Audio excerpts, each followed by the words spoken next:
Bonsoir à tous, très heureux de nous retrouver ce soir pour cette réunion de prière, pour passer un temps encore dans la présence de Dieu, à méditer la parole de Dieu et à prier ensemble. Nous espérons que vous allez bien ainsi que vos proches, vos familles, que tout se passe bien pour vous. C'est vrai que ça fait maintenant plus d'un mois que nous sommes confinés à domicile et ce confinement est venu pour certains déstabiliser notre mode de vie, notre façon de faire, notre façon de régir nos journées. Certains, ce confinement a engendré des peurs, le virus a engendré des peurs, des angoisses concernant l'avenir, concernant la santé. Certains voient le confinement comme un danger, une menace, et puis d'autres voient le confinement comme une opportunité. Et si le confinement était un temps particulier où chaque chrétien s'équipait en se nourrissant de la parole de Dieu pour sortir de ce confinement encore plus fort que quand nous y sommes entrés. Et si ce confinement était en fait une occasion pour nous de passer du temps à chercher dans la parole de Dieu, à puiser en Dieu le meilleur, à puiser en Dieu tout ce dont nous avons besoin et à nous fortifier et à aller encore un peu plus loin avec le Seigneur. Le titre du message de ce soir, Confiné mais équipé. Confiné mais équipé. Donc nous allons lire un texte ensemble et puis nous reviendrons aussi dessus dimanche qui nous parle des armes spirituelles que nous devons revêtir, dont nous devons nous équiper pour le combat. On peut lire ce texte ensemble dans Éphésiens chapitre 6 et nous lirons à partir du verset 10 qui nous dit ceci. Au reste, fortifiez-vous dans le Seigneur et par sa force toute puissante. Revêtez-vous de toutes les armes de Dieu, afin de pouvoir tenir ferme contre les ruses du diable.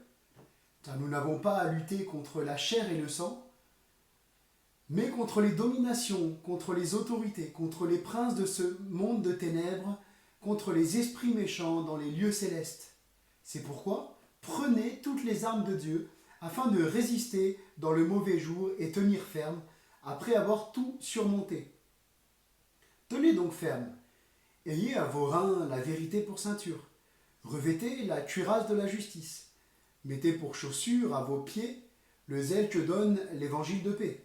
Prenez par-dessus tout cela le bouclier de la foi avec lequel vous pourrez éteindre tous les traits enflammés du malin. Prenez aussi le casque du salut et l'épée de l'esprit qui est la parole de Dieu. Paul rédige cette lettre à l'église d'Éphèse alors que lui se trouve emprisonné. Nous trouvons les mentions dans l'épître aux Éphésiens où il parle de son emprisonnement dans Éphésiens chapitre 3, verset 1er, Éphésiens chapitre 4, verset 1er, puis au chapitre 6, verset 20. En tant que prisonnier, Paul se trouve confronté régulièrement avec des soldats, je dirais avec des gardes armés qui sont là pour le surveiller. Dans ce texte, Paul va utiliser l'armure du soldat romain pour enseigner les chrétiens de l'église d'Éphèse sur la nécessité de s'équiper pour le combat spirituel. Dans ces temps de confinement que nous traversons, que nous vivons, il est essentiel que nous ne baissions pas la garde, que nous ne baissions pas la garde quant à notre vie de prière, quant à notre vie de méditation de la parole de Dieu. Il est important que nous redoublions d'efforts pour combattre dans la prière. L'un des dangers qui pourrait être là dans ce confinement, c'est de se relâcher. De se dire bon j'ai du temps, c'est bon, je prends le temps plus tard pour prier et puis les jours passent, les semaines passent et puis finalement nous sommes réduits à constater que nous avons très peu prié, très peu lu la Bible. Nous pourrions faire comme plusieurs et puis chercher un coupable concernant le coronavirus, rechercher le patient zéro, juger les gouvernements en les estimant trop laxistes, dire que le coronavirus a été créé, comme certains le disent, dans un laboratoire, ou bien choisir de nous mettre dans la prière. Eh bien, je pense que la bonne attitude est finalement de nous mettre dans la prière, de redoubler d'efforts, de prier, de prendre toutes les armes de Dieu comme ce texte nous l'invite et à combattre ensemble le bon combat de la foi. Paul nous enseigne dans ce combat que nous n'avons pas à lutter contre la chair et le sang. Nous n'avons pas à chercher un coupable. Nous n'avons pas à vouloir accuser les autres de nos malheurs, de nos problèmes, de nos fardeaux. Ce n'est pas contre la chair et le sang que nous devons lutter. Mais nous avons un combat spirituel parce que le diable veut attaquer l'Église, parce que le diable veut nous attaquer, parce que le diable veut nuire à l'œuvre de Dieu. Et nous devons combattre contre eux, justement, comme Paul le dit, ces puissances qui dans ce monde de ténèbres, contre les esprits méchants qui sont dans les lieux célestes. Voilà contre quoi nous devons combattre.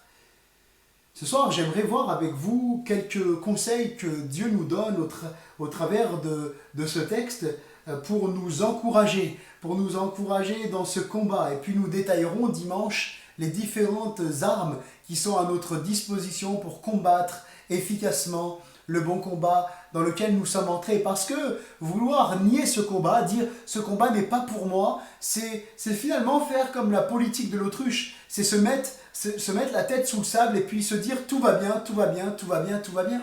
Alors que la réalité, c'est que quand nous donnons notre cœur au Seigneur Jésus, quand nous acceptons Jésus-Christ comme Sauveur et Seigneur personnel, alors nous devenons l'ennemi du diable. Le diable nous en veut d'avoir changé de camp et nous sommes entrés tout naturellement dans ce combat. Et nous devons combattre. Dans ces temps de confinement, le Seigneur nous encourage à nous fortifier. C'est le premier point de ce message. Fortifions-nous. Il est écrit au verset 10, « Fortifiez-vous dans le Seigneur ». Se fortifier, c'est notre responsabilité. Par cette parole, Dieu nous responsabilise. Dieu nous met en face de nos responsabilités. Fortifiez-vous. Il n'est pas écrit « Priez le Seigneur pour qu'il vous fortifie », mais il est écrit « Fortifiez-vous ». Fortifiez-vous dans le Seigneur. La mentalité de cette société de consommation dans laquelle nous évoluons petit à petit tend à gagner l'Église, à prendre de plus en plus de place dans le cœur des chrétiens. Cette mentalité de se dire, de vivre comme si Dieu nous était redevable, comme si Dieu avait des comptes à nous rendre, comme si Dieu était là pour nous servir, Dieu était notre serviteur. Comme si c'était à lui de tout faire et que nous avions juste à lui demander et il fait. Pourtant, il n'en est pas ainsi. Dieu a tout fait pour nous. Dieu a tout fait, Dieu a tout prévu. Et Jésus va dire à la croix, tout est accompli. Dieu nous a déjà pourvus en tout. Et ce que nous avons besoin, nous, de faire, c'est de nous fortifier, d'aller chercher en Dieu la force dont nous avons besoin pour combattre. Puisons dans le Seigneur. Fortifiez-vous dans le Seigneur, le texte nous dit. Paul insiste sur la nécessité de se fortifier dans le Seigneur. On ne va pas se fortifier n'importe où, on ne va pas puiser à n'importe quelle source, mais il nous est important de puiser dans le Seigneur. Depuis ce temps de confinement, beaucoup d'églises, de pasteurs ont dû s'adapter à la situation et donc se sont mis à apporter la parole de Dieu, à prêcher comme nous le faisons ce soir en vidéo pour que toujours apporter quelque chose, une pensée de Dieu aux églises locales. Mais nous voyons dans toutes ces vidéos, dans toutes ces prédications qu'il y a vraiment de bonnes nourritures qui font du bien au cœur, qui font du bien à l'âme, qui nous invitent à aller plus loin avec le Seigneur, mais nous trouvons aussi des enseignements qui s'écartent de la parole de Dieu.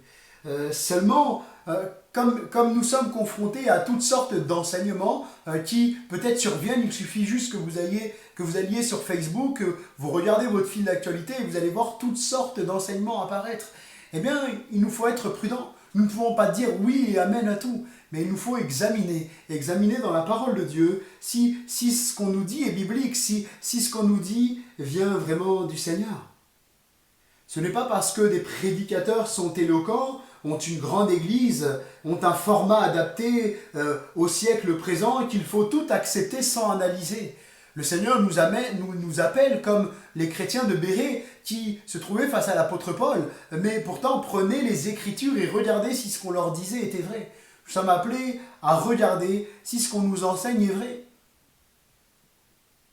Se fortifier dans le Seigneur, c'est aussi vérifier si ce qu'on nous dit correspond aux Écritures, si ce qu'on nous dit correspond à l'enseignement général de la parole de Dieu.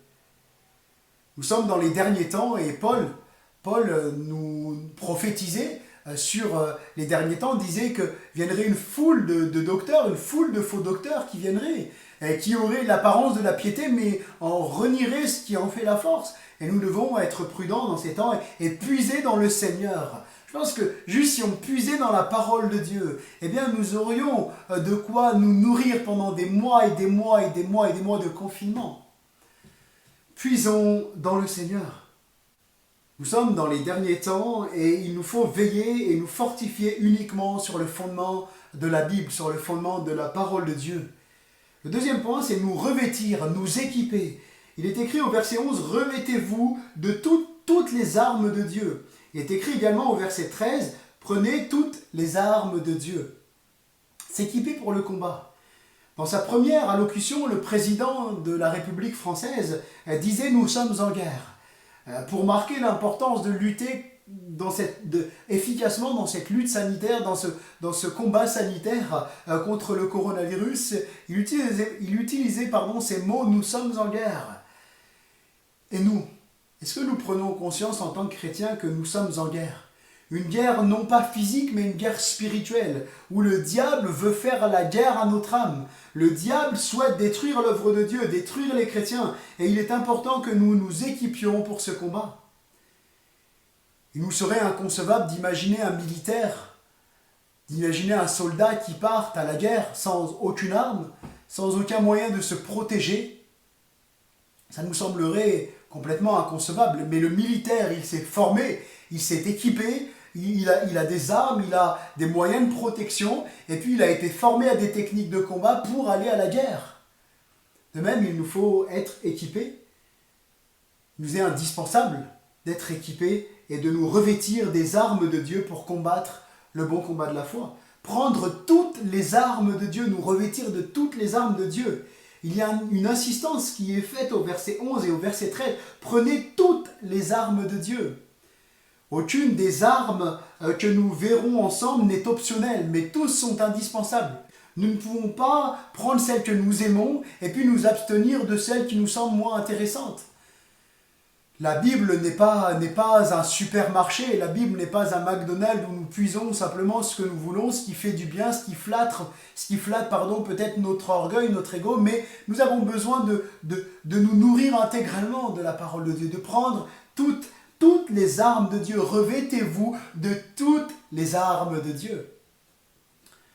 Troisième point, c'est résister. Il est écrit au verset 13, « Pouvoir résister dans le mauvais jour ». Voici ce que le Seigneur nous demande, de résister dans le mauvais jour. Je suis conscient que ce n'est pas toujours facile quand le mauvais jour arrive, quand les combats arrivent, quand les tentations sont là, quand les moments difficiles sont là. C'est pas évident. On est forcé de constater que ce n'est pas évident de résister. Mais le Seigneur nous encourage ce soir. Résistons, tenons ferme. Peut-être quelqu'un qui écoute ce message ce soir se trouve dans un moment difficile. L'épreuve a frappé ta vie, a frappé ta famille. Peut-être que tu passes par des moments de deuil, des moments de souffrance, des moments de larmes. Peut-être que tu vois ta famille être touchée, ton épouse, tes enfants être touchés, tes parents être touchés par différentes épreuves. Et puis, ça te bouleverse à tel point que tu auras envie de lâcher les armes, de capituler. Eh bien, le Seigneur t'encourage ce soir. Résiste. Ne te laisse pas vaincre. Prends courage, résiste, accroche-toi. Le Seigneur te dit, prends les armes que je mets à ta disposition, revêt-toi des armes que je mets à ta disposition et résiste. Tiens ferme et tu sortiras vainqueur de cette épreuve. L'apôtre Jacques nous encourage à résister. L'apôtre Jacques nous donne la solution pour résister. Et nous trouvons ce texte dans Jacques au chapitre 4 et à partir du verset 7, il est écrit: Soumettez-vous donc à Dieu et résistez au diable, et il fuira loin de vous. Approchez-vous de Dieu, et il s'approchera de vous. Nettoyez vos mains, pécheurs, purifiez vos cœurs, hommes irrésolus. Jacques dit, soumettez-vous donc à Dieu et résistez au diable. Le meilleur moyen de voir le diable fuir loin de nous, c'est de nous soumettre à Dieu, d'obéir à la parole de Dieu, de nous soumettre à ce que la parole de Dieu nous commande, de rester dans cette ligne de conduite, de vouloir obéir à la parole de Dieu, de nous soumettre à Dieu. Et lorsque nous nous soumettons à Dieu, naturellement, nous allons résister au diable, résister à la tentation, résister au péché, et le diable va fuir loin de nous. Plus nous allons nous approcher de Dieu, plus nous allons nous soumettre à Dieu, et plus nous allons résister au diable et voir le diable fuir loin de nous. Dans ces moments difficiles que nous pouvons traverser, certains peut-être vivent le confinement de façon plus difficile que d'autres, et bien le seul moyen de voir le diable fuir loin de nous, de voir les tentations s'éloigner loin de nous, eh bien c'est tout simplement de nous soumettre à Dieu, de nous rapprocher de Dieu, de prendre ces temps de confinement pour suivre ce conseil biblique. Approchez-vous de Dieu et il s'approchera de vous. Alléluia. Alors nous avons vu au travers de ce message le premier point, dans ces temps de confinement, le Seigneur nous encourage premièrement à nous fortifier, deuxièmement à nous revêtir de toutes les armes, à nous équiper des armes qu'il met à notre disposition, troisièmement de résister, et puis en conclusion de tenir ferme.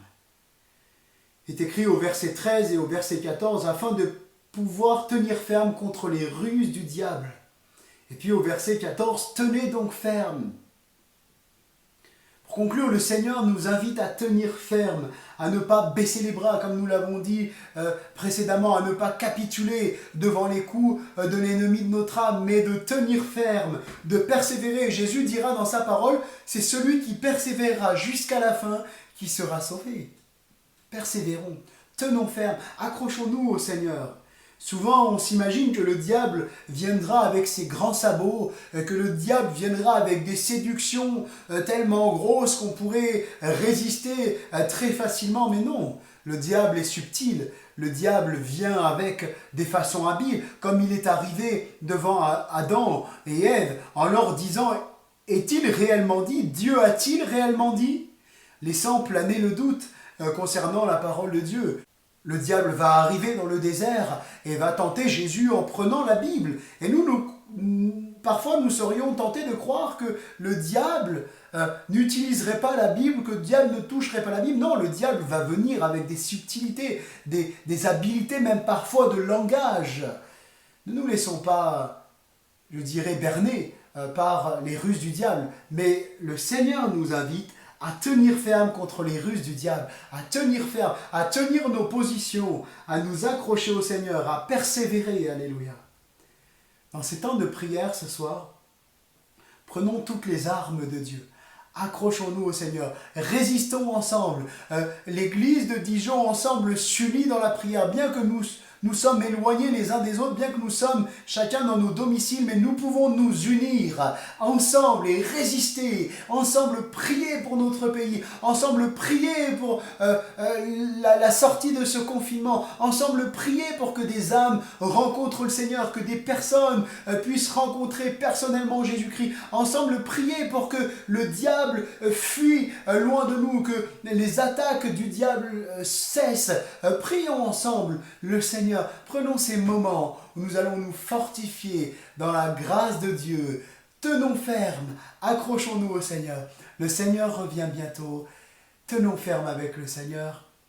Et ensemble ce soir, prenons toutes les armes que Dieu met à notre disposition pour combattre le bon combat de la foi. Bon temps de prière à chacun, que le Seigneur vous bénisse. Bonne réunion de prière et on se dit à jeudi pour un nouveau temps dans la présence de Dieu, un temps de méditation de la parole de Dieu. Que le Seigneur vous bénisse. Bonne soirée à tous.